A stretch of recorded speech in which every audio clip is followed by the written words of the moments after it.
అర్థం చేసుకొని వస్తే, వాక్యములో నుంచి దేవుడినితో మాట్లాడితే, వాక్యమై ఉన్న దేవుడు మాట్లాడితే, నిజంగా నీవు ఆశపడి ప్రభా నాతో మాట్లాడు, ఆయన ఏం మాట్లాడితే, ఆయన మాట్లాడితే నెమ్మది, ఆయన మాట్లాడితే సమాధానము, ఆయన మాట్లాడితే స్వస్థత, ఆయన మాట్లాడితే వెలుగు. ఆయన మాటలాడగా వెలుగు కలిగింది. ఆయన మాట్లాడితే నెమ్మది, సమాధానము, స్వస్థత, ఐశ్వర్యము, సమృద్ధి. ఆయన మాట్లాడితే విడుదల, ఆయన మాట్లాడితే విజయం, ఆయన మాట్లాడితే గొప్ప కార్యాలు జరుగుతాయి. ప్రియరా, బైబిల్లో ఏదో ఒక మాట నిన్ను ఒకవేళ తాకితే, ఆ తాకబడిన మాటను బట్టి నీ బ్రతుకు మారిపోతుంది. ప్రియరా, ఉదయకాల సమయంలో ఒక వచన భాగాన్ని జ్ఞాపకం చేసుకుందాం. చూడండి, అపోస్తలుడు పౌలు కొరింథీయులకు రాసిన మొదటి పుస్తకం 10వ అధ్యాయము 6వ వచనం, 152వ పేజీ నంబర్. వారు ఆశించిన ప్రకారము మనము చెడ్డవాటిని ఆశించకుండానట్లు ఈ సంగతులు మనకు దృష్టాంతములుగా ఉన్నవి. ప్రియులారా, వారు ఆశించిన ప్రకారము మనము చెడ్డ వాటిని ఆశించకుండునట్లు ఈ సంగతులు మనకు దృష్టాంతములుగా ఉన్నవి. 10వ వచనం చదవండి. మీరు సనుగుకుడి, వారిలో కొందరు సనిగి సంహారకుని చేత నశించిరి. ఈ సంగతులు దృష్టాంతములుగా వారికి సంభవించి యుగాంతమందున్న మనకు బుద్ధి కలుగుటకై వ్రాయబడెను. ప్రియులారా, యుగాంతమందున్నటువంటి మనకు బుద్ధి రావటము కొరకు, యుగాంతమందున్న మనకు జ్ఞానము రావటము కొరకు, యుగాంతమందున్నటువంటి మనము మన బ్రతుకులను, జీవితాలను సరిచేసుకోవటము కొరకు మన కొరకు రాయబడి ఉన్నాయట. ప్రియరా, బైబిల్ గ్రంథములో ఉన్న సమస్తమైన దృష్టాంతములు, బైబిల్ గ్రంథములో రాయబడిన సమస్తమైనటువంటి కార్యాలు ఎందుకు రాయబడి ఉన్నాయంటే మన కొరకే రాయబడి ఉన్నాయట అని అంటున్నాడు ఆయన. యుగాంతమందున్న మనకు బుద్ధి కలుగుటకై వ్రాయబడెను. బుద్ధి తెచ్చుకోవటానికి, జీవితాన్ని సరిచేసుకోవటానికి, బ్రతుకును బాగు చేసుకోవటం కొరకు, నడవడికను వాక్యమును బట్టి సరిచేసుకోవటం కొరకు మన కొరకే రాయబడి ఉన్నవట. 2 సార్లు ఇక్కడ రాశాడు ఆయన, దృష్టాంతములుగా ఉన్నవి. వారు ఆశించిన ప్రకారము మనము చెడ్డ వాటిని ఆశించకుండా. ప్రియరా, మన ముందు ఇశ్రాయేలు అనబడుతున్న దేవుని ప్రజలు 40 సంవత్సరాలు అరణ్యములో యాత్ర చేశారు. వారు కొన్ని ఆశించారు, చెడ్డ వాటిని ఆశించారు. వేటిని ఆశించారు? పనికి రాని దానిని ఆశించారు, ఉపయోగము లేని దానిని ఆశించారు, దేవునికి నచ్చలేని వాటిని ఆశించి అరణ్యములో వారు కూలిపోయారు. అంటే మనము కూలిపోకుండా మన విశ్వాస యాత్రలో చివరి వరకు అనగా మన యాత్ర ముగించిన తరువాత దేవుని రాజ్యములో ఉండే అలాంటి విశ్వాసము, దేవుని రాజ్యములో యుగాలు బ్రతకగలిగినటువంటి, లేదా దేవుని రాజ్యములో మనల్ని స్థిరపరచగలిగినటువంటి యాత్ర మనము చేస్తే, అనగా వాక్యానుసారముగా మనము వారు ఆశించినట్లుగా మనము ఆశించకుండా ఉండాలి. వారు ఆశించారు, వేటిని ఆశించారు? చెడ్డ వాటిని ఆశించారు. దేవుడు పరలోకములో నుంచి మన్నానిచ్చాడు. మన్నా పరలోకములో నుంచి దేవదూతలు భుజించిన ఆహారం ఇచ్చాడు ఆయన. దేవదూతలు తినినటువంటి ఆహారాన్ని ఇచ్చి వారిని 40 సంవత్సరాలు పోషిస్తే వారు ఏటట ఆశించారు? ప్రభా, మాకు మాంసం కావాలా? ఏం కావాలా? మాకు పుర్రేలు కావాలా? మాకు మాంసాహారము కావాలా, మాకు మాంసాహారము కావాలా ఆశించారు. ఏంటి? పరలోకములో ప్రభు తినిన ఆహారము, పరలోకములో దేవదూతల తినిన ఆహారము. 40 సంవత్సరాలు ఆ ఆహారాన్ని ఇచ్చి పోషిస్తే వీరు ఏంటి ఆశించారట? మాంసాన్ని ఆశించారు. చాలామంది మాంసపు ప్రియులు ఉంటారు, మాంసము కొరకు చచ్చిపోయిన వాళ్ళు ఉంటారు. మాంసపు ఆ ముక్క లేకపోతే ముద్ద దిగదు. మహాతల్లులు అని అంటారు, మాంసాహారులతో సాంగత్యము చేయకండి. అంతేకాదు తిండిబోతులతో సాంగత్యము చేయకండి. ఇంకో చోట అంటాడు, మీరు భోజనము నిమిత్తము దేవుని పనిని పాడు చేయకండి అని రాశాడు. దేని నిమిత్తము? భోజనము నిమిత్తము దేవుని పనిని పాడు చేయకండి. మీరేమి చేసినా, భోజనము చేసినా, పానము చేసినా, మరి ఏమి చేసినా దేవుని మహిమ కొరకు చేయండి అని రాశాడు ఆయన. హల్లెలూయా. ఏమని రాయబడి ఉంది? భోజనం చేసినా, పానము చేసినా, మరి ఏమి చేసినా, ఇంకా దానికి మించి కానీ దాని పక్కన కానీ తక్కువ కానీ ఎక్కువ కానీ ఏం చేసినా ఏమి రావాలంటే దేవునికి మహిమ రావాలి. స్తోత్రం చెప్పండి.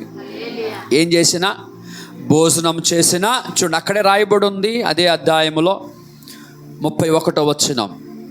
చూడండి 31వ వచనం. కాబట్టి మీరు భోజనము చేసినను పానము చేసినను మీరేమి చేసినను సమస్తమును దేవుని మహిమ కొరకు చేయుడి. హల్లెలూయా. దయచేసి ఆ మాటని బైబిల్స్ ఉన్నవారు, బైబిల్స్ బరువాన్ని తెచ్చుకున్న వాళ్ళ కొరకు, తెచ్చుకోలేని వారి కొరకు నేను చెప్పట్లేదు. బైబిల్ బరువని తేలేని వారు, మొయ్యలేని వారి కొరకు నేను చెప్పట్లేదు. కానీ బైబిల్ను ప్రేమించి, బైబిల్ని గుండెలకు హత్తుకొని ఆ దైవ వాక్యాన్ని మోసుకొని వచ్చినటువంటి ప్రియమైన దేవుని బిడ్డల కొరకు నేను చెప్తున్నాను. కాబట్టి ఏటట? కాబట్టి మీరు భోజనము చేసినా, ఏం చేసినా? భోజనము చేసిన. మనోరు భోజనం చేసిన అంటే మాంసము ముద్ద ముద్ద, ముక్క ముక్క ముక్క కనబడాల. నేను మొన్నటి దినాన్ని మీటింగ్కి వెళ్ళా. మొన్న దినాన్ని రావులపాలెంలో మీటింగ్స్ అవుతూ ఉంటే వెళ్ళాను. శుక్రవారం మధ్యాహ్నం వారు మంచి ఫుడ్ పెట్టారు. మంచి దమ్ బిర్యానీ, తర్వాత చికెన్ జాయింట్లు అన్నీ పెట్టారు. ఆ రాత్రి నేను వాళ్ళతో చెప్పాను, అమ్మా నేను అంత హెవీ ఫుడ్, 4 చికెన్ జాయింట్లు, దమ్ము బిర్యానీ, దాని బిర్యానీ నిండా చికెనే కనబడుతుంది. కూర్చో. బిర్యానీ నిండా ఆ చికెన్ మొక్కలే కనబడుతూ ఉన్నాయి. అమ్మా నేను తినలే, 2 ముక్కలు వేసుకొని తిన్నా. ఏటయ్య గారు మీకోసం తెప్పించినాం, మీరు తింటారని తెప్పించినాం. రాత్రి చేపలు పెట్టారు, 2 చేప ముక్కలు వేసుకొని తిన్నాను. ఆ మరుసటి రోజు ఉదయం అతనికి నేనంటే చాలా ఇష్టం, పిలిచిన దైవజనుడికి చాలా ఇష్టం. ఎంత ఇష్టం అంటే నాకంటే వయసులో చాలా పెద్ద ఆయన. నా షూస్ తుడుస్తాడు, నా బ్యాగ్ మోస్తాడు, నాకు వాటర్ బాటిల్ పెడతాడు, నన్ను చిన్న పిల్లోళ్ళగా చూస్తాడు. ఇప్పటి నుంచి కాదు, నేటికి 10 సంవత్సరాల నుంచి. నేను కన్ను సైకి చేస్తానేమో, ఏమడుగుతాడో దైవజనుడు అని చెప్పి నా పక్కన అలాగ నిల్చుంటుంటాడు. నాకు ఆయన చూసి సంతోషం అనిపిస్తుంది. 7 సంవత్సరాల తర్వాత వెళ్ళానేమో, ఆయన ఏం చేశాడు, చికెన్ వండించాడు, చికెన్ బిర్యానీ చేశాడు. మరుసటి రోజు చేపలు వండించాడు, గుడ్లు రొయ్యలు వండించాడు. ఇది చాలదని చెప్పి మటన్ కర్రీ వండించాడు. అన్నీ అలా పెట్టాడు. ఎందుకు బ్రదర్ ఇవన్నీ? నాకు కొంచెం కొంచెం తీసుకొని తినేసా. నేను చెప్పిన అంతా తిన్నాక రాత్రికి no chicken, no mutton, I want pappucharu అన్నాను. ఏడు పాస్టర్ గారు, మీరు అంత దూరం నుంచి వచ్చారు మా కోసం, రాత్రికి పప్పుచారు వండాలా? రాత్రికి ఏటి వండాలా? పప్పుచారు వండాలా? పాపం చెప్పినట్లుగా పప్పుచారు చేసి వంకాయ కూర వండాడు. నాతో చాలామంది సేవకులు భోజనం కూర్చు అందరూ పప్పుచారు వంకాయ చేస్తారు. నేను హ్యాపీగా భోజనం చేశాను. కారణం ఏంటో తెలుసా? నాకు నచ్చింది వండారు. దేవుని స్తోత్రం. ఆ మాంసాన్ని, ఆ చేపలను చూసినప్పుడు ఈ వాక్యం గుర్తొస్తుంది. తినండి, కానీ తిండిపోతులుగా దాని మీదే ధ్యాస. ఎప్పుడూ చికెను, ఎప్పుడూ మటను, ఎప్పుడు మాంసం, ఎప్పుడూ చేపలు. నేను 2 పూటలు తినలేకపోయానండి. మరి 365 రోజులు ఆ మొక్కలో కక్క లేకపోతే ఎలాగా బ్రతుకులు నడప? నేను చెప్తున్నాను, మాంసాహారులో, తిండిపోతులో దేవుని రాజ్యానికి వారసులు కానేరరు. వీరు ఏం చేశారంటే దేవుడిచ్చిన మన్నా, పరలోకపు మన్నాని భుజిస్తున్నారు. కానీ సొనుక్కొని అరణ్యములో మాకు చేపలు లేవు, మాంసం లేదని సొనుక్కున్నారు. వారు ఏంటి ఆశించారట? చెడ్డ వాటిని ఆశించారు, చెడ్డదానిని ఆశించారు. వారు అరణ్యములో కూలిపోయారని రాయబడి ఉంది. ఇది అట దృష్టాంతములుగా ఉంచబడి యుగాంతమందున్న మనకు బుద్ధి రావటము కొరకు రాయబడి ఉండెను. ప్రియులారా, ఆ మాంసం తింటే మనకెందుకు? వాళ్ళు చేపలు తింటే మనకెందుకు? వాళ్ళు మన్నా తింటే మనకెందుకు? వాళ్ళు నీళ్ళు తాగితే మనకెందుకు? వాళ్ళు ఎండిపోయినటువంటి ఆకుకూరలు తింటే మనకెందుకు? లేకపోతే అప్పుడే ఫ్రెష్గా అప్పుడే బలించినటువంటి మాంసం తింటే మనకెందుకు అని మనకి సంబంధం లేనిది అనుకోకండి. వారు దానిని ఆశించారు, వారు పరలోకమును పోగొట్టుకున్నారు. అలాగా మీరు ఆశించకండి అని రాయబడి ఉంది. మొదటి మాట. దేవుని స్తోత్రం, హల్లెలూయా. రెండో మాట ఏం రాయబడి ఉందంటే, కాబట్టి భోజనము చేసిన, స్తోత్రం చెప్పండి, ఏం చేసినా, భోజనం చేసిన. మేము రక్షించబడిన దినాల్లో విశ్వాసిగా ఉండినప్పుడు మా మందిరంలో అప్పుడప్పుడు భోజనాలు పెట్టేవారు. మందిరంలో అప్పుడప్పుడు భోజనాలు పెట్టేవారు.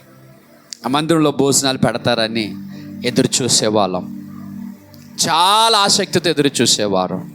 ఎందుకు ఆసక్తి ఎదురు చూసేవాళ్ళం? ఇంట్లో తిండి లేక కాదు, అప్పటికే దేవుడు నన్ను దీవించడం ప్రారంభించాడు. ఇంట్లో తిండి లేక కాదండి, మందిరంలో భోజనం చేసేది. మందిరములో భోజనం చేయట ఆశీర్వాదం. దేవుని మందిరములో ఆహారం ఉండినట్లుగా, ఎక్కడ? దేవుని మందిరములో ఆహారం ఉండినట్లుగా మీ 10 భాగం అంతా తీసుకొని వచ్చి దేవుని మందిరంలో పెట్టి మీరు నన్ను శోధించండి, నేను మీకు ఆకాశ వాక్యలో విప్పుతాను. దేవుని మందిరములో ఆహారము భుజించుట. వీరు దేవుని దగ్గర నుంచి వచ్చిన ఆహారాన్ని భుజించడానికి ఇష్టపడలేదు. లోకములో నుంచి వచ్చినటువంటి మాంసం మీద మనసు పెట్టారు. దేవుని దగ్గర నుంచి వచ్చిన ఆహారం మీద మనసు పెట్టలేదు. వింటున్నారా? చెవులు తెచ్చారా, మర్చిపోయారా? చెవులు తెచ్చారా, మర్చిపోయారా? తెచ్చారా? అన్నీ తెస్తారు కానీ చెవులు తేకుండా ఉండిపోతారు. ఎందుకు? ఆ బీరువలు ఎట్టేస్తుంటుంటాం. ఒకళ్ళు చెవులు తెస్తే ప్రభు అన్నాడు, చెవులు గలవాడు ఆత్మ చెప్పుతున్న సంగతులు వినుగాకే. మధ్యలో కొంతమంది పోతుంటారు. ఎందుకు? మరి చెవులు బాగా వినబడవు. నేను చెప్పుతూనే ఉంటాను, వాళ్ళు పోతూనే ఉంటాను. నేను చెప్పుతూనే ఉంటాను, వాళ్ళు పోతూనే ఉంటాను. నేను చెప్పుతూనే ఉంటాను, ఆ విధానంలో జీవిస్తున్నాను. నేను చెప్పుతూనే ఉంటాను, వారికి నచ్చినట్టుగా చేస్తూనే ఉంటారు. ప్రియులారా, వాళ్ళకి చెవులు లేవు. చెవులు లేని వాళ్ళు సృష్టిలో ఎవరో? ఈ సృష్టిలో చెవులు లేని వాళ్ళు చెప్పండి ఎవరో? కుక్కకు చెవులు ఉంటాయా? చెప్పండి. పందికి చెవులు ఉంటాయా? ఏనుగుకి చెవులు ఉంటాయా? ఉండవు. చెప్పండి. ఉంటాయి సార్. ఏనుగుకి చెవులు ఉంటాయండి. శాట అంత చెవులు ఉంటాయి. చెవులు లేనిది ఏంటి?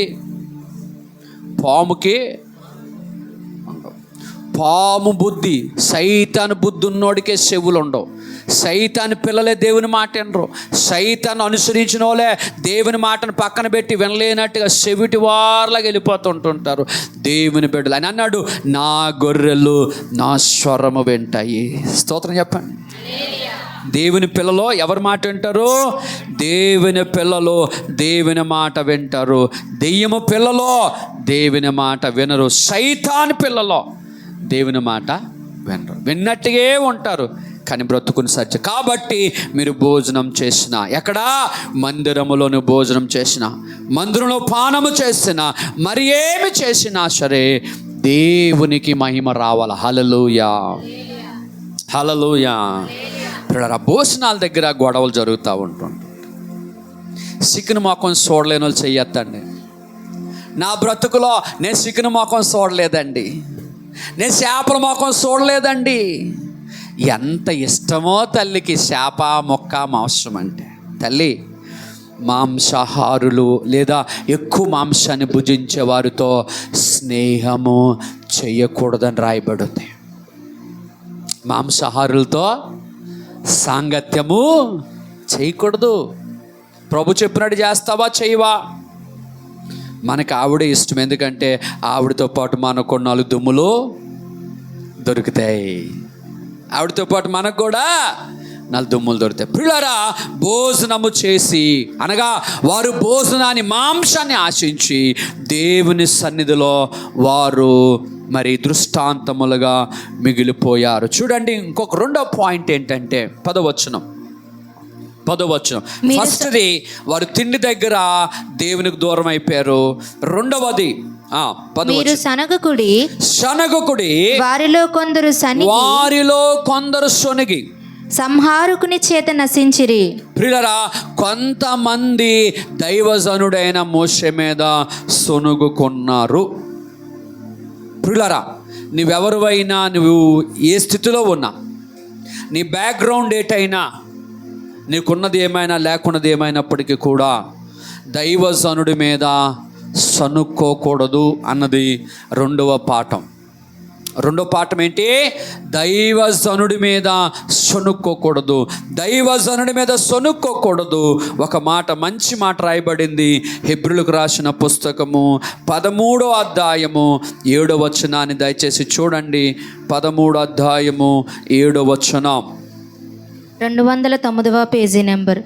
మీకు దేవుని వాక్యము బోధించి మీ పైన నాయకులుగా ఉన్నవారిని జ్ఞాపకము చేసుకొని వారి ప్రవర్తన ఫలమును శ్రద్ధగా తలంచుకొనుచు వారి విశ్వాసమును అనుసరించుడి. యేసుక్రీస్తు నిన్న నేడు ఒక్కటే రీతిగా ఉన్నాడు. అవును, యుగయుగములకును ఒక్కటే రీతిగా. 17వ వచనం. మీ పైన నాయకులుగా ఉన్నవారు లెక్క ఒప్పజెప్పవలసిన వారి వలె మీ ఆత్మలను కాయిచున్నారు.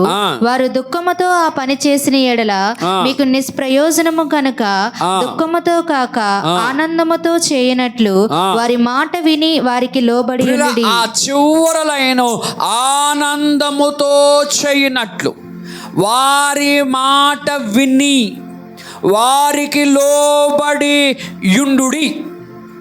దైవజనుడు చెప్పిన మాట దుఃఖముతో కాక, దైవజనుని పని దుఃఖముతో కాకుండా, దైవజనుడు అప్పచెప్పిన పనిని నువ్వు బాధపడుతూ సొనుగుతూ చేయకుండగా, దైవజనుడు ఏ పని చెప్పాడో దాని కొరకు నువ్వు సొనుగుకోకుండగా, దాని కొరకు నువ్వు పోస్ట్ పోన్ చేయకుండగా, దానిని పక్కన పెట్టకుండగా, ఆయన మాట విని అన్ని విషయములలో ఆనందముతో ఆ పని చేయనట్లుగా ఆయన మాట విని ఆయనకు అనగా వారికి లోబడి యుండుడి. అర్థమైన వాళ్ళు చేతులు ఎత్తండి. ఫస్ట్ భాగము, ఇశ్రాయేలు ప్రజలు 40 సంవత్సరాలు అరణ్యములో నడిచినప్పుడు దైవజనుడి మీద సొనుక్కున్నారు. దైవజనుడి మీద చెప్పండి, దైవజనుడి మీద సొనుక్కున్నారు, దైవజనుడి మీద తిరగబడ్డారు, దైవజనుడిని ప్రశ్నించారు, దైవజనుడిని నిందించారు. దైవజనుడి మీదే అన్ని ఊసులన్నీ వారి మీదే. అంతకంటే సొనుక్కునే బ్యాచ్ మన సంఘములో చాలామంది ఉన్నారు. అంతకంటే ఎక్కువ మంది ఈ సంఘములో ఉన్నారు. బైబిల్లో వాక్యం ఏది చెప్పాలి అదే చెప్తున్నాను. నువ్వు సొనుక్కోకూడదు, ఎదురు మాట చెప్పకూడదు, తిరగబడకూడదు, ప్రశ్నించకూడదు. అంతేకాదు, నీవు ఆయన మాట, వారి మాట విని వారికి లోబడి ఉండాల. స్తోత్రం చెప్పండి. దైవజనుడికి నువ్వు లోబడి ఉండాలా. నీవంతే, దానికి మించిన వేరొక మాట లేదో. ప్రశ్నించడము, తిరగబడ్డము, ఎదురు సమాధానం చెప్పడము భక్తిహీనుల యొక్క గుడారాలలో ఉంటుంది తప్ప భక్తి చేసేవారితో అలాంటి స్వభావము ఉండదు. నువ్వు దైవజనుడి మాట విని లోబడాలి అని అంటున్నాడు ఆయన. ఇదిగో వారు సనిగిరి, వారిలో కొందరు సనిగి సంహారకుని చేత నశించిరి. ఈ సంగతులు దృష్టాంతములుగా వారికి సంభవించి యుగాంతమందున్న మనకు బుద్ధి కలుగుటకై రాయబడెను. స్తోత్రం చెప్దామా? అర్థమవుతుందా? యుగాంతములో ఉన్న మనకు జ్ఞానం రావాలి, బుద్ధి రావాలి, తెలివి రావాలి. వారిలాగా మనం చేయకూడదు, వారిలాగా చేసి నష్టపోకూడదు, వారిలాగా చేసి నరకానికి వెళ్ళిపోకూడదు, వారిలాగా చేసి శాపాన్ని తెచ్చుకోకూడదు, వారిలాగా చేసుకొని సమస్తాన్ని పోగొట్టుకోకూడదు. మనము దేవుని వాక్యం విని, అనగా దేవుని వాక్యం చెప్పినట్లుగా దైవజనుడు మాట వినాలి. ఎవరి మాట? వారి మాట విని ఏమై ఉండాలా? లోబడి ఉండాలి. స్తోత్రం చెప్పండి. నువ్వు దైవజనుడికి ఎప్పుడూ లోబడి ఉండాలి. నువ్వెవరైనా సరే, నువ్వు ఎంతటి వారివైనా సరే నువ్వు లోబడి ఉండాలి.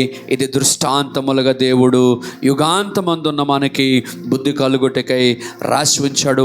ఒక 3 వ్యక్తులను జ్ఞాపకం చేసుకుందాం, త్వరగా ముగిస్తాను. చూడండి, యోధా రాసిన పుస్తకం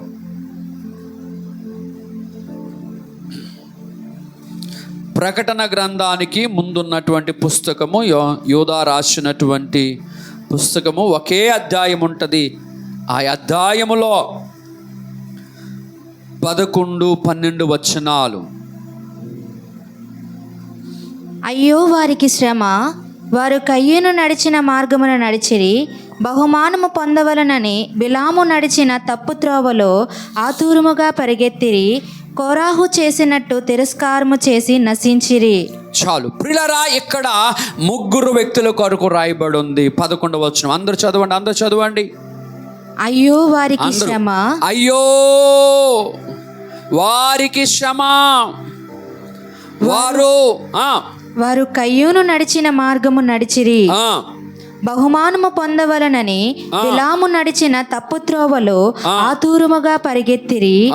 కోరాహు చేసినట్టు తిరస్కారము చేసి నశించిరి. చూడండి, సంఖ్యాకాండం 22 అధ్యాయం 22 వచనం చూడండి త్వరగా. సంఖ్యాకాండం 22 సంఖ్యాకాండం 26 61 వచనం. అతడు వెళ్ళుచుండగా దేవుని కోపము రగులుకొనెను. యెహోవా దూత అతనికి విరోధి అయి త్రోవలో నిలిచెను. అతడు తన గాడిదను నెక్కిపోవచ్చుండగా అతని పనివారు 2 అతనితో కూడా నుండిరి. చాలు ప్రియులారా, బైబిల్ గ్రంథంలో నుంచి 3 వ్యక్తులను, అందులో పాత నిబంధన గ్రంథంలో ఉన్న 3 వ్యక్తులను దేవుడు మన ముందు ఈ మధ్యాహ్నకాల సమయంలో దృష్టాంతములుగా ఉంచాడు.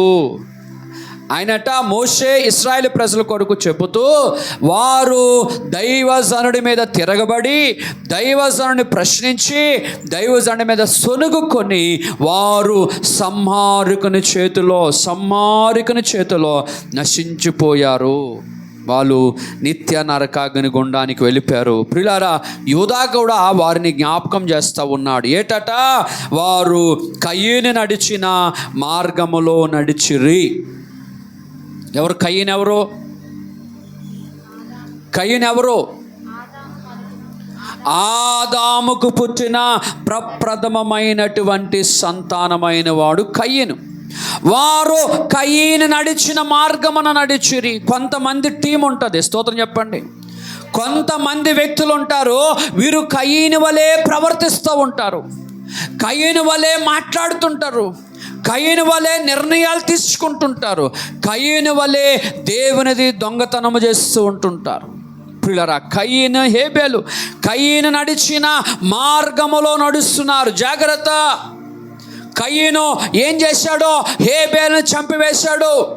కయ్యూను హేబేలుని హతము చేశాడు.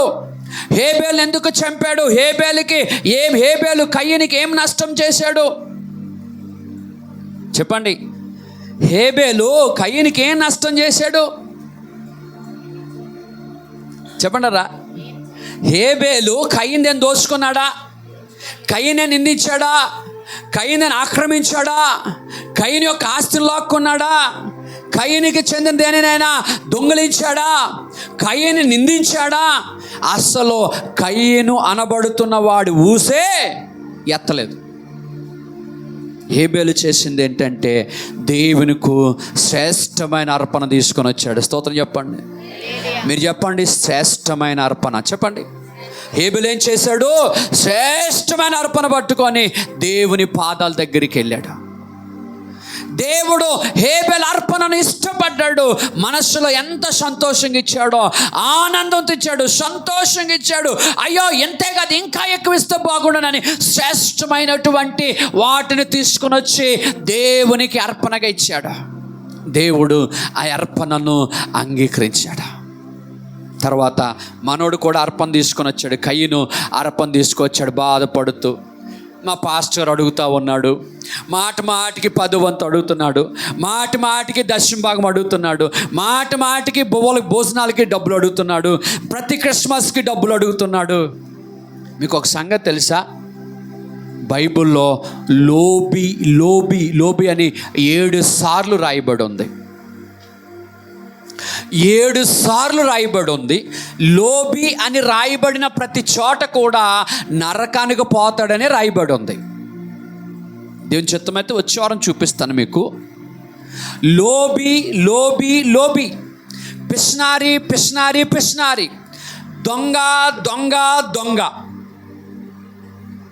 లోబులు అంటే పిస్నారులు, దేవునికి ఇవ్వాల్సింది కూడా దాచుకొని బ్యాంక్ బ్యాలెన్స్లో పెట్టుకొని దాన్ని డబల్ చేయాలని ఆశపడుతున్న వారు లోబులుగా ఉన్నారు. లోబి అని రాయబడిన ప్రతి చోట కూడా శాపము తెచ్చుకున్నట్లుగా, నరకానికి పోయినట్లుగా కనబడు. అది నా ఉద్దేశం కాదు. ఇప్పుడు వచ్చే వారం దేవుని చిత్తం అయితే చెప్తాను. జాగ్రత్తగా వినండి.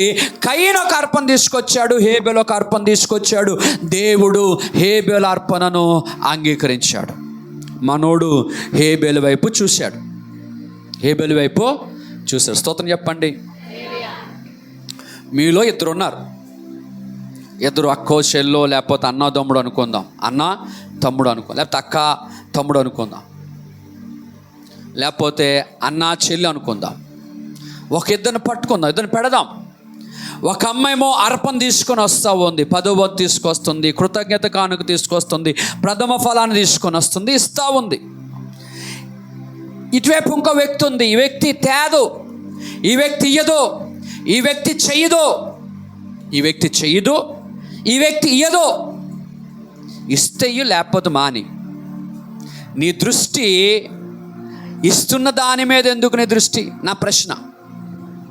హేబేలు ఇస్తున్నాడు, కయ్యను కొంచెం ఇచ్చాడు. ఇచ్చిన హేబేలు మీద కయ్యను ఎందుకు పగబట్టాలి? వింటున్నారా అమ్మా? వింటున్నారా? నువ్వు ఇస్తే లేకపోతే మానే, కానీ ఇచ్చినోడి మీద నువ్వు ఎందుకు పగబట్టాలి? దేవుని సేవకుడికి ఇచ్చిన వాళ్ళ మీద నీకెందుకు కోపము, నీకెందుకు ఆక్రోశము, నీకెందుకు ద్వేషము, నీకెందుకు పగ, నీకెందుకు కోపము? నువ్వు ఇస్తే లేకపోతే లేదు. జరిగిన పొరపాటు ఏంటంటే దేవుడు హేబేలు అర్పణను అంగీకరించాడు, కయ్యను అర్పణ అంగీకరించలేదు. ఈ కయ్యను హేబేలు మీద పగబట్టి హేబేలునే చంపేశాడు. చూడండి, అద్భుతమైన ఒక మాట మీకు చూపిస్తాను. యోహాను గారు రాసిన మొదటి పుస్తకం 3వ అధ్యాయం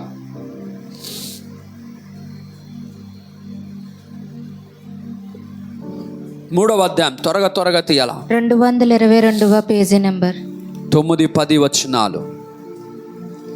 దేవుని మూలముగా పుట్టిన ప్రతి వానిలో ఆయన బీజము నిలిచును గనక వాడు పాపము చేయడు. వాడు దేవుని మూలముగా పుట్టినవాడు గనక పాపము చేయజాలడు. దీనిని బట్టి దేవుని పిల్లలెవరో అపవాది పిల్లలెవరో తేటపడవను. నీతిని జరిగించని ప్రతివాడును నీతిని జరిగించని ప్రతివాడును అని చెప్పండి. నీతిని జరిగించని ప్రతివాడును, తన సహోదరుని ప్రేమింపని ప్రతివాడును దేవుని సంబంధులు కారు. చదువమ్మా, దాని తర్వాత చదువు. తన సహోదరుని ప్రేమింపని ప్రతివాడు దేవుని సంబంధులు కారు. తన సహోదరుని ప్రేమింపని ప్రతి వాడును దేవుని సంబంధులు కారు. మనం ఒకరినొకడు ప్రేమింపవలననేది మొదటి నుండి మీరు వినిన వర్తమానమే కదా. మనము కయ్యూని వంటి వారమై ఉండరాదు. వాడు దుష్టిని సంబంధి అయి తన సహోదరుని చంపెను. వాడు అతనిని ఎందుకు చంపెను? తన క్రియ. వాడు అతను ఎందుకు చంపాడు? ఇది నా ప్రశ్న కాదు. బైబిల్లో యోహాను గారు జ్ఞాపకం చేస్తూ ఉన్నారు. శిష్యుడైనటువంటి యోహాను గారు జ్ఞాపకం చేస్తున్నారు, అయ్యా ఎందుకు కయ్యను హేబేల్ని చంపాడు? అసలు హేబేల్ని చంపాల్సిన అవసరం ఏం పట్టింది? ఆ కర్మ ఎందుకు వచ్చింది అంటే, కయ్యనట తన క్రియలు చెడ్డవియు, తన సహోదరుని క్రియలు నీతి గలవై యుండెను గనుకనే కదా. స్తోత్రం చెప్పండి ప్రియులారా. కయ్యను హేబేలును ఎందుకు చంపాడు అంటే, హేబేలు క్రియలు నీతి క్రియలుగా కనబడ్డాయి. హేబేలు వాక్యానుసారంగా చేస్తూ ఉన్నాడు. హేబేలు దేవునికి శ్రేష్టమైన తీసుకుని వచ్చాడు. అయితే కయ్యను ఏం చేశాడో తెలుసా? తన సహోదరుని చంపాడు. కయ్యని యొక్క క్రియలు నీతి క్రియలు కావు కనుక, తన క్రియలు చెడ్డవి కనుక. ఎవరి క్రియలు? స్తోత్రం చెప్పండి. ఇద్దరు వ్యక్తులు. ఎవరండి?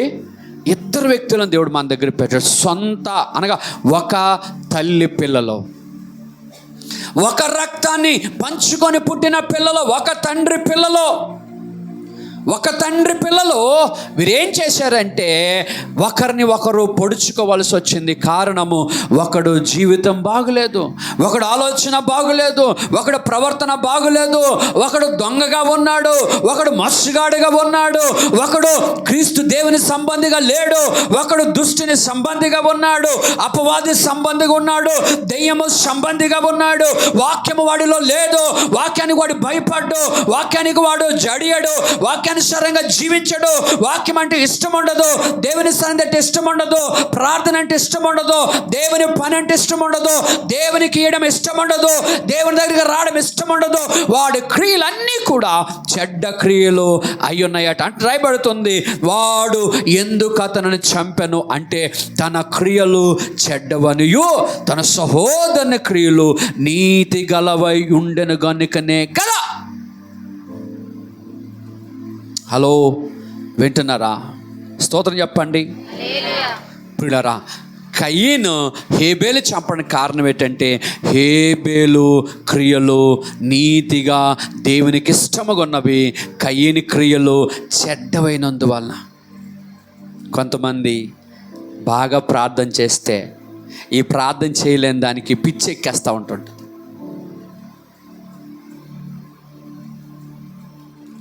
కొంతమంది దేవునికి ఇస్తూ ఉంటుంటే, వాళ్ళ దగ్గర ఉంది ఇచ్చారు, వాళ్ళ దగ్గర ఉంది ఇచ్చారు, వాళ్ళ దగ్గర ఉంది ఇచ్చారు, వాళ్ళ దగ్గర ఉంది ఇచ్చారు, వాళ్ళ దగ్గర ఉంది ఇచ్చారు, వాళ్ళ దగ్గర ఉంది ఇచ్చారు. నీ దగ్గర ఉన్నదే నువ్వు ఇవ్వు, నువ్వు ఇవ్వగలిగిందే ఇయ్యు, నువ్వు చేయగలిగిందే చెయ్యు. ఇచ్చిన దాని మీద నీకేంటంటే అంత పగ, అంత కోపము, అంత ద్వేషము, అంత ప్రియులారా. కయ్యను హేబేలు ఒక్కసారే చంపాడు.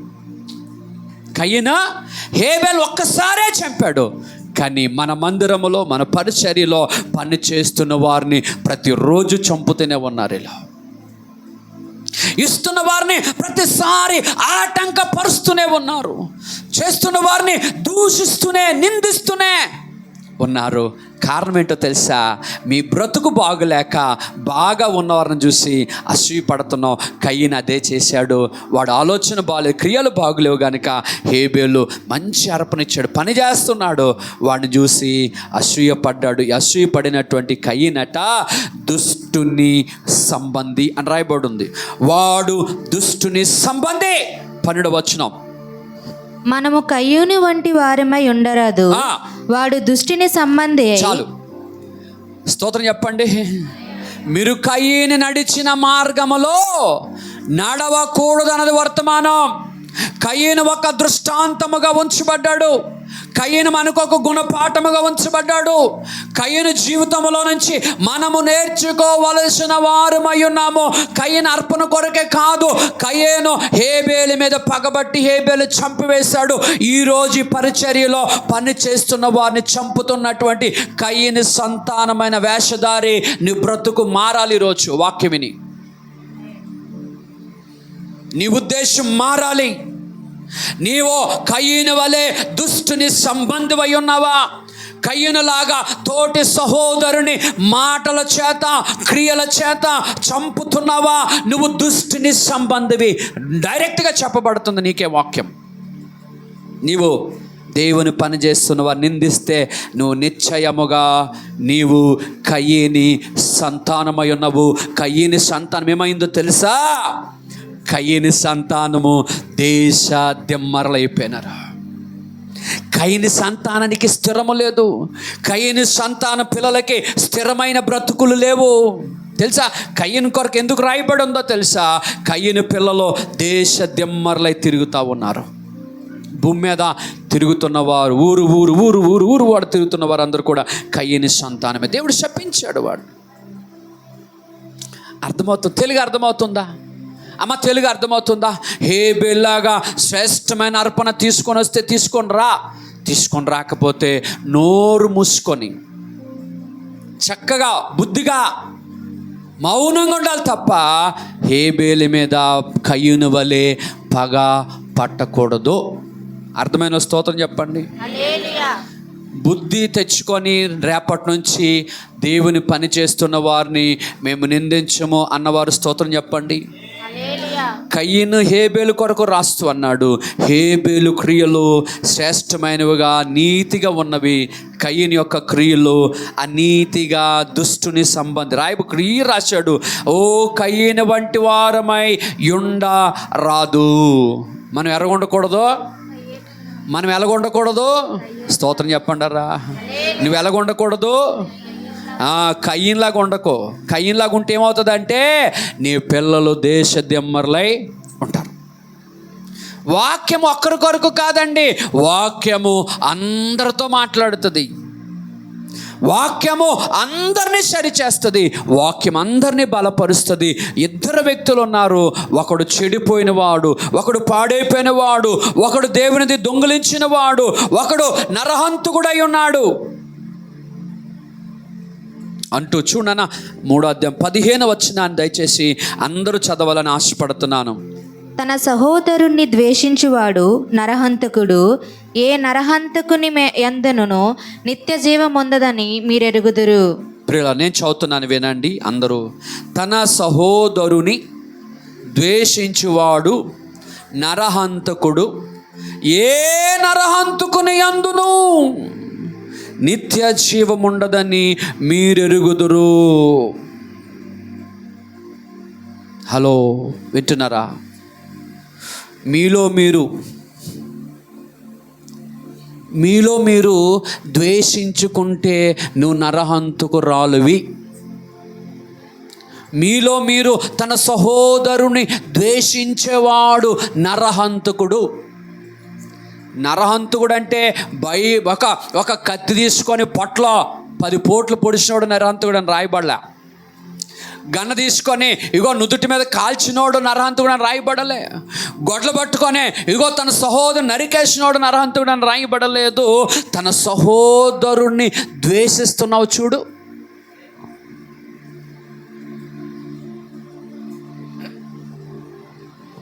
ఈ అసహించుకునే ఈ ద్వేషించే స్వభావం అట నరహంతకునితో సమానము. ఏ నరహంతకుని యందు కూడా నిత్య జీవం ఉండదు. అనగా నిత్య జీవమునకు నరహంతకులు వారసులు కానేరరు. అర్థమైన చేతులు ఎత్తండి. మీలో మీరు ద్వేషించుకుంటే నువ్వు నరహంతకుడు. పైన అయితే కయ్యను కత్తిపెట్టి పొడిచి నరహత్య చేశాడు, కిందన ద్వేషిస్తే నరహంతకుడు అని రాయబడి ఉంది. పిల్లల వాక్యానికి లోబడాలా? వాక్యాన్ని బట్టి మనం వెళ్ళిపోవాలంతే. అతడు వధకు తేబడిన గొర్రె పిల్లవలే, అతడు వధకు తేబడిన గొర్రె పిల్లవలే మౌనమగుండెను, బదులు పలకలేదు. ఆయన బొచ్చు కత్తిరించువాని ఎదుట మౌనమగు ఉండును. బొచ్చు కత్తిరించేవాడు కత్తిరించుకుంటూ వెళ్ళిపోయినాడు. ఆయనను చంపాలనుకున్నవాడు ఆయన చంపేసి వెళ్ళిపోయాడు. కానీ నా ప్రభువు బదులు పలకలేదు అని అంటున్నాడు యోహానే గారు. తన సహోదరుని తన సహోదరురాలును ద్వేషించేవాడు నరహంతుడు. అలాగే రాయబడి ఉంది కదమ్మా, తన సహోదరుణ్ణి లేదా తన సహోదరిని ద్వేషించేవాడు నరహంతకుడు. హలో, చెవులు తెచ్చారా? ఒకరినొకరు ద్వేషించుకోకండి. కోపం ఉందా, బాధ ఉందా, మనస్ఫూర్తిగా వందనాలు చెప్పి నీ పన్ను చేసుకెళ్ళి వాళ్ళ కోసం ఎక్కడ మాట్లాడకు. నచ్చలేదా? వారికి వందనాలు చెప్పి హాయ్ బాయ్ ప్రైజ్ లార్డ్, వందనాలు సిస్టర్, వందనాలు బ్రదర్, నీ పన్ను చేసుకెళ్ళిపో. నువ్వు నిందారహితుడుగా, నిందారహితురాలుగా దేవుని దృష్టిలో కనబడాలి. ఆమేన్ చెప్పండి. నిందారహితురాలుగా దేవుని దృష్టిలో మనం కనబడాలి. ప్రియులారా, కయీను ఒక దృష్టాంతము. స్తోత్రం చెప్పండి. కయీను 2 పొరపాట్లు చేశాడు. మొదటిది, దేవుడికి ఇచ్చే విషయంలో దొంగగా ఉన్నాడు, పరిపూర్ణముగా ఇవ్వలేదు. ఇచ్చాడు కానీ మంచి మనసు ఇవ్వలేదు. ఇచ్చాడు, ఇవ్వవలసినంత ఇవ్వలేదు. హేబేలు ఇవ్వవలసిన దానికంటే ఎక్కువ ఇచ్చాడు, మంచి మనసు ఇచ్చాడు. కనుక హేబేలు దేవుని సంబంధి అని రాయబడి ఉంది. దేవునికి ఇచ్చేవారు, దేవుని గణపరిచేవారట. ఇచ్చి నీ ప్రథమ ఫలము, దశమ భాగము, కృతజ్ఞత కానుకలు, అర్పణలు తీసుకొని వచ్చి ఆయన గణపరచగా. ఏమి తీసుకొని వచ్చి గణపరచగలమయ్యా? ఏడాది దూడలను కానీ మా గర్భఫలాన్ని కానీ తీసుకొని వచ్చి మేము మిమ్మల్ని గణపరచగలమా? అది చాలదని అర్థం. అంతకంటే ఎక్కువ ఇవ్వాలా ప్రభా? ఇది ఏ మా దగ్గర ఉందో నాయన అని ఆ 10వ వంతు ఇచ్చి అర్పణ తీసుకొని వచ్చి ఆ దేవుని మహిమపరిచినప్పుడు ఆయన సంతోషపడి ఏం చేస్తాడో తెలుసా? ఆకాశవాక్యలు తూములు విప్పుతాడు. హేబేలు అర్పణను అంగీకరించాడు. హేబేలు దేవుని సంబంధి అన్నాడు. దేవుని సంబంధి అయిన వాడు దేవుని మాట వింటాడు. నా గొర్రెలు నా స్వరం వింటాయి, నా పిల్లలు నా మాట వింటారు, వారు నిత్య రాజ్యానికి వారసులుగా ఉంటారు అంటూ కయీను కొరకు చెప్పాడు. కయీను నడిచిన తప్పు మార్గములో. చదువు యూదా రాసిన పుస్తకం 11వ వచనం. అయ్యో వారికి శ్రమ. వారు కయ్యూను నడిచిన మార్గమును నడిచిరి, బహుమానము పొందవలనని బిలాము నడిచిన తప్పు త్రోవలో ఆతూరముగా పరిగెత్తిరి. ఫస్ట్ వ్యక్తి కయ్యూను. ఈ వ్యక్తి ఏం చేశాడట?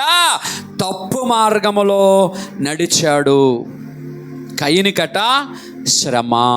ఎవరికి శ్రమ? కయీనుకే కాదు, కయీని మార్గాన్ని ఎంచుకున్న వారందరికీ కూడా శ్రమ కలుగుతుంది. తర్వాత బిలాము ఏం చేశాడు? ధనాన్ని ఆశించి దేవుని ప్రజల మీద శాపవచనాన్ని పలికాడు. డబ్బుకు ఆశించి లేని మాటలు చెప్పాడు. డబ్బుకు ఆశించి అనకూడని మాట్లాడాడు.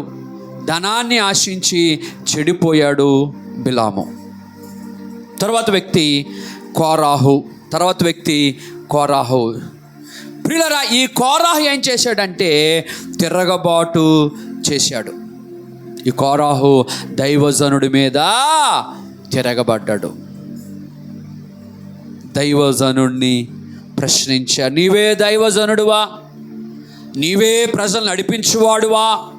నిన్నే దేవుడు ఏర్పరచుకున్నాడా? నీవు ప్రార్థన చేస్తేనే కార్యాలు జరుగుతాయా? నీవే మొదటివాడివా? నీకంటే మేము గొప్పవారం కాదా? నీవు మా వంటి వాడు కాదా అని దైవజనుడైన మోషే మీద సొనుగుకున్నాడు, తిరగబడ్డాడు కోరాహు. ప్రియులారా, ఈ కోరాహు తిరగబడినప్పుడు దేవుని ఉగ్రత పరలోకములో నుంచి రగులుకున్నది. భూమి నెరవిడిచింది. భూమి ఏమైంది? భూకంపం వచ్చింది. దైవజనుడి మీద తిరగబడుతున్న కోరాహును దేవుడు చూశాడు. దైవజనుడిని గాయపరుస్తున్న కోరాహును చూశాడు. దైవజనుడిని తిరస్కరిస్తున్న కోరాహును చూశాడు. దైవజనుడిని ప్రశ్నిస్తున్న కోరాహును చూశాడు. దైవజనుడిని తక్కువ చేసి మాట్లాడుతున్న కోరాహును దేవుడు చూశాడు. దేవుని ఉగ్రత భయంకరంగా కోరాహు ఉన్న చోటకు వచ్చి భూకంపం వచ్చి భూమి నెరలు విడిచింది. భూమి 2 భాగాలుగా విడిపోయింది. కోరాహు పిల్లలు, కోరాహు సంతానము, కోరాహు పశువులు సుమారుగా దినాన 200 కంటే ఎక్కువ మందిని భూమి మృంగివేసి వెంటనే పాతాళలోక భూమిలో విడిచింది.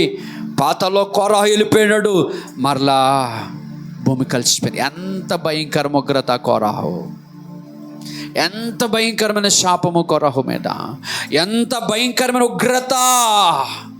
అభిషేకింపబడిన దైవజనుడు అంటే ఆషామాషిగా ఉందా మీకు? పిలువబడిన దైవజనుడు అంటే హేళనగా ఉందా మీకు? దేవుని సేవకుడు అంటే చులకనగా ఉందా? మేము ధనముని విడిచిపెట్టొచ్చిన వారము, సౌఖ్యాన్ని విడిచిపెట్టొచ్చిన వారము, రాత్రి పగలు మీ కొరకు కన్నీరు, మీ పేరు పేరున ప్రతి రాత్రి కన్నీరు కార్చి ప్రార్థన చేస్తాం. మీరు ఒక పూట పిలిచి మనస్ఫూర్తిగా కడుపు నుండి అన్నం పెట్టవు, కానీ నువ్వు ప్రశ్న వేసి నిందిస్తావా? ఏమంటారు వాళ్ళని? ఏమంటారు అలాంటి? ఒక క్రిస్మస్కి ఒక షర్ట్ కొనవు, కానీ నువ్వు నిందిస్తావు, ప్రశ్నిస్తావు. ఒక నెల నాడింగా ఆ దశమ భాగాన్ని, ఒక నెల నాడింగా కృతజ్ఞత కానుకవు, ఒక నెల నాడింగా టైంకి మందిరానికి రావు, ఒక నెలలో నాడింగా నువ్వు ఉపవాసం ఉండవు, ఒక నెల నాడింగా నువ్వు దేవుని ఒక్క రోజు కూడా నువ్వు దేవుని పని చేయవు. మా ఉద్యోగాన్ని వదులుకొని, మా వ్యాపారాలు వదులుకొని, మా సుఖాన్ని వదులుకొని, మా సౌఖ్యాలు వదులుకొని, అటాశాలు వదులుకొని, మా చదువు అంతా పక్కన పెట్టి, పుట్టినరోజు ఉంటే పిల్లోడు పుడితే అక్కడికి వెళ్ళాలా, ప్రార్థన చేయాలా, కన్నీరు గార్చాలి. గర్భం దాల్చాలంటే ఆ పిల్ల కొరకు కన్నీరు గార్చాలా, ఉపవాసం ఉండాలా. ప్రభా గర్భం ఇయ్యే ప్రభా, పిల్లలు ఈ ప్రభా అన్ని కొరకు చేతులెత్తి ప్రార్థన చేయాలి. నీకు పెళ్ళి అవ్వాలంటే చేతులెత్తి ప్రార్థన చేయాలి. నీకు పిల్లలు పుట్టాలంటే చేతులెత్తి ఉపవాసం ఉండి ప్రార్థన చేయాలి. ఆ పిల్లలు బాగోవాలంటే వారి కొరకు ఉపవాసం ఉండి ప్రార్థన చేయాలి. వారికి బాగోలేదంటే వారి కొరకు కన్నీరు కాచి ఉపవాసం ఉండి ప్రార్థన చేయాలా. వారి పుట్టినరోజు వచ్చిందంటే కన్నీరు కాచి ఉపవాసం ఉండి ప్రార్థన చేయాలా. పెళ్లి రోజు వచ్చిందంటే ఉపవాసం ఉండి కన్నీరు కాచి ప్రార్థన చేయాలా. చివరన మట్టిలో ఆ వ్యక్తిని పెట్టాలంటే దైవజనుడు వెళ్ళి ప్రార్థన చేసి టైం గడపాల. అర్థమవుతుంది ఏం చెప్తున్నాను? ఒక వ్యక్తి పుట్టిక దగ్గర నుంచి ఆ వ్యక్తి చనిపోయినంత వరకు కూడా అన్ని విషయాలలో దైవజనుడు తన సౌఖ్యాన్ని, సుఖాన్ని, తన ఆనందాన్ని, సంతోషాన్ని విడిచిపెట్టి నీ వెనకాతలు తిరుగుతూ ఉంటే దైవజనుడిని కూరలో కరివేపాకులు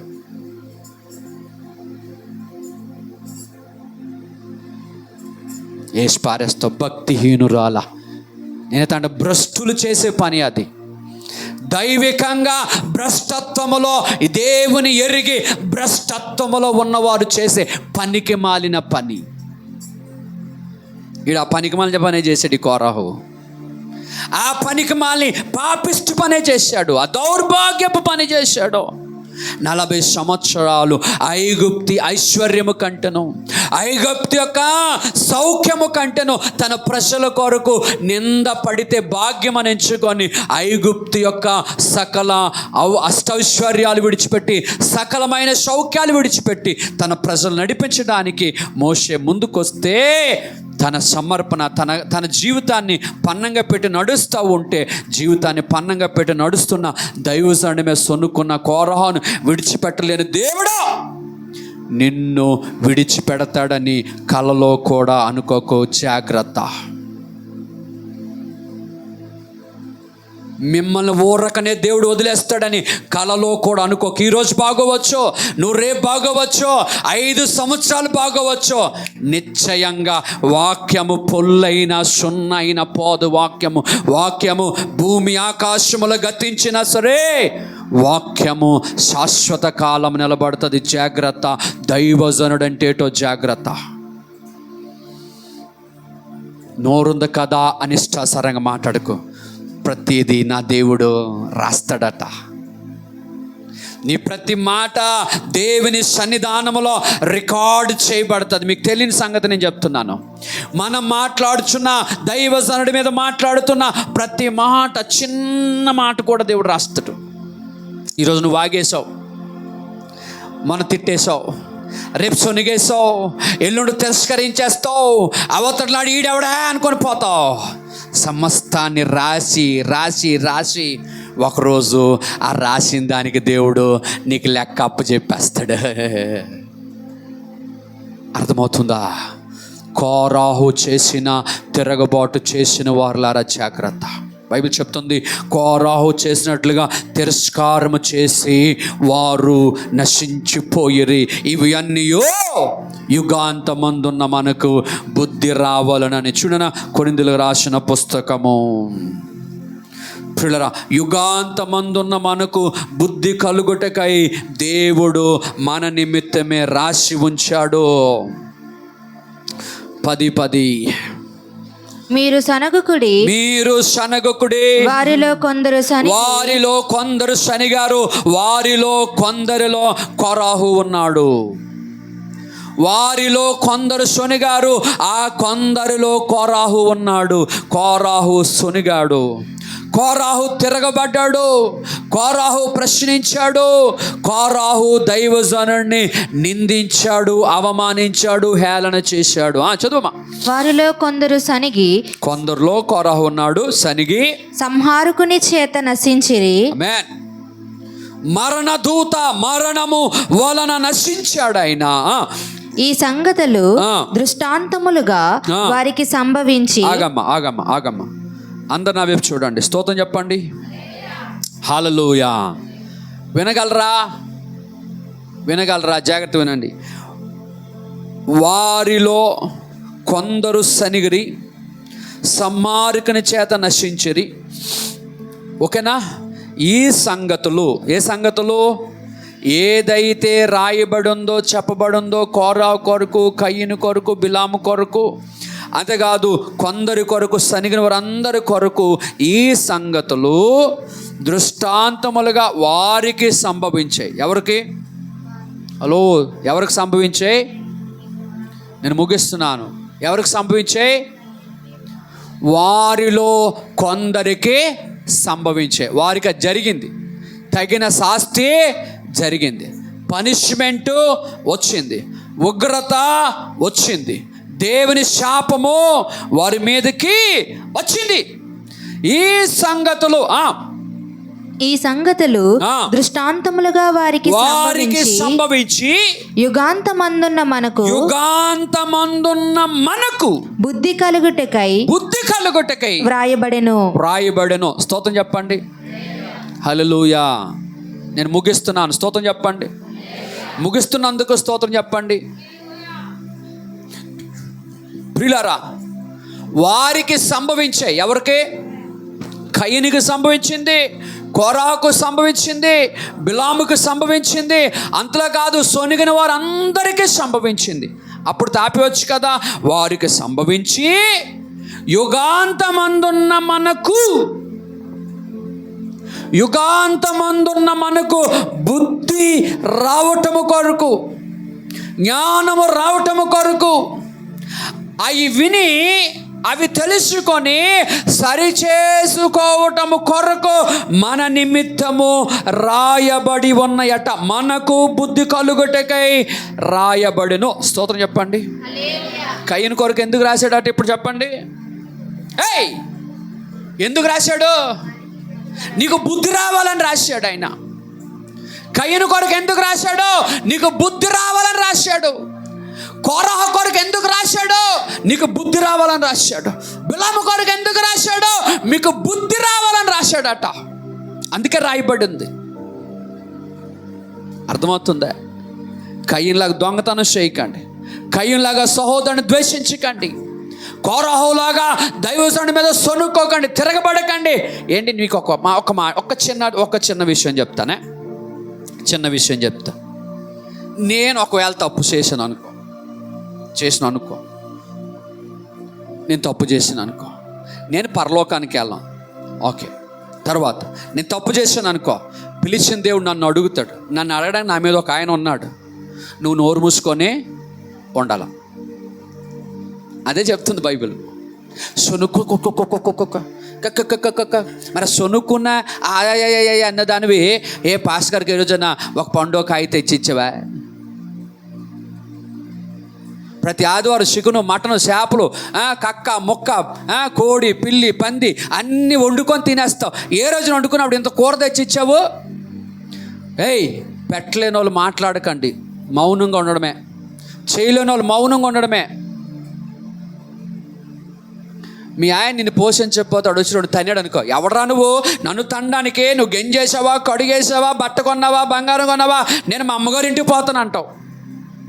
గెంజేయకపోతే, కట్టుకున్న భర్త గెంజేయకపోతే అన్ని మాట్లాడుతావు.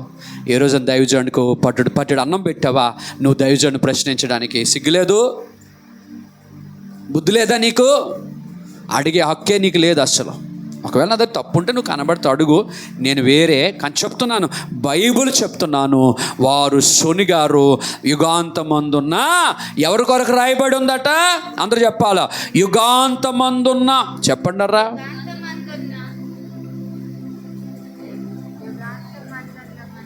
చెప్తారా చెప్పరా? మనకు సిగ్గు రావడం కొరకు, మనకు బుద్ధి రావడం కొరకు, మనకు జ్ఞానం రావడం కొరకు, మన బ్రతుకులు సరిచేసుకోవటం కొరకు రాయబడి ఉన్నాయి. స్తోత్రం చెప్పండి. ఎందుకు రాశాడు ఆయన? బుద్ధి రావడం కొరకు, బుద్ధి రావడం కొరకు రాశాడు. ఎందుకు రాశాడట? సిగ్గు తెచ్చుకోవాలా. ఆ పిల్లలు చూడు ఎంత బుద్ధిగా ఉన్నారో, సిగ్గులేదు, వాళ్ళు చూసి నేర్చుకోరా అంటాం. పిల్లలు కయ్యని చూసి నేర్చుకో, కోరాహను చూసి నేర్చుకో, బిలామును చూసి నేర్చుకో. వాళ్ళు బ్రతుకులు పాడైపోయి చెడిపోయాయి, వారు భ్రష్టులు అయిపోయారు, నాశనానికి పోయారు. వారిని చూసి నేర్చుకోండి అని దేవుడు మనల్ని ప్రేమించి మనకి బుద్ధి రావాలి, జ్ఞానం రావాలని మన కొరకు రాసి పెట్టాడు. దేవుని స్తోత్రం.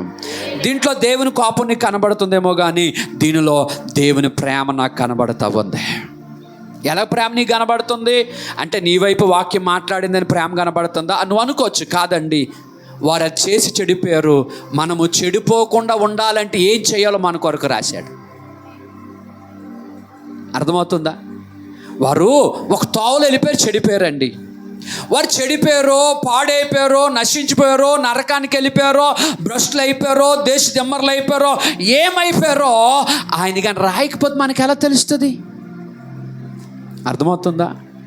రాశాడు కనుక ఓహో అలా చేశారు, నేను అలాగా చేయకూడదు. అర్థమైందా? ఇందులో ప్రేమ ఉందా, శాపం ఉందా? చెప్పండి. శాపం ఉంటే దేవుడు తెలియజేయడు. పోతే పని ఎలా పోతే నాకెందుకు, వాళ్ళు పోయారు ఈడిపోతాడు, వాళ్ళు పోయారు ఈడిపోతాడు అని పట్టించుకోడు. అని పట్టించుకుంటున్నాడు కానీ బాబా అమ్మమ్మమ్మమ్మమ్మమ్మమ్మ ఆ కయ్యను అలా చేసి నష్టపోడమ్మా, నువ్వు అలా నష్టపోక నీకోసం పరిశుద్ధాత్మ దేవుడు యుగాల తర్వాత నీ కొరకు రాసి ఉంచాడు. ఏంటి ఈ కోరాహును ఏమైనా పౌలు చూశాడా? ఈ కయ్యను ఏమైనా యోహాను గారు చూశారా? హేబేల్నేమో యోధా చూశాడా? ఏంటి ముగ్గురు రాశారు. పౌలు రాశాడు, యోహాను గారు రాశారు, యోధా రాశారు. ముగ్గురు వ్యక్తులు రాశారు. ఈ ముగ్గురు వ్యక్తులు 2000 సంవత్సరాల క్రితం ఉన్నవారు. రాయబడిన ముగ్గురు వ్యక్తులు, రాసుకున్న వారు ఆది యందు ఉన్నవారు. ఆదాము దగ్గర ఉన్నటువంటి కయ్యను తీసుకొచ్చి యోహాను గారికి ఎవరు చెప్పారు కయ్యను కోసం? పరిశుద్ధాత్మ దేవుడు యోహాను గారి మనసులో పెట్టి, కయ్యూను అన్న ఒక భ్రష్టుడు ఉన్నాడు, అలాంటి వాళ్ళు సంఘములో ఉండకూడదు. కయ్యూను లాంటి సహోదరులు ద్వేషించేవారు ఆ రోజులు ఉన్నారు, ఈరోజు సంఘములో ఉండకూడదు అని సంఘ ప్రక్షాళన కొరకు పరిశుద్ధాత్మ దేవుడు మనల్ని ప్రేమించి రాసి ఉంచాడు. దేవుని స్తోత్రం. పిల్లలు సరి చేసుకుందామా. చిన్నది భక్తులు, చిన్నది సరి చేసుకుంటే నీ పేరు కొట్టువేయబడదు, నువ్వు శాపానికి వెళ్ళవు, నీ మీద ఉగ్రత రాదు, నీ మీద ఆశీర్వాదము. నీ పిల్లలు దేశ దిమ్మర్లు అవరు, నీ పిల్లలు స్థిరపరచబడతారు, నీ పిల్లల పిల్లలు స్థిరపరచబడ్డం నువ్వు చూస్తావు. హేబేలు వలె శ్రేష్టమైన అర్పణ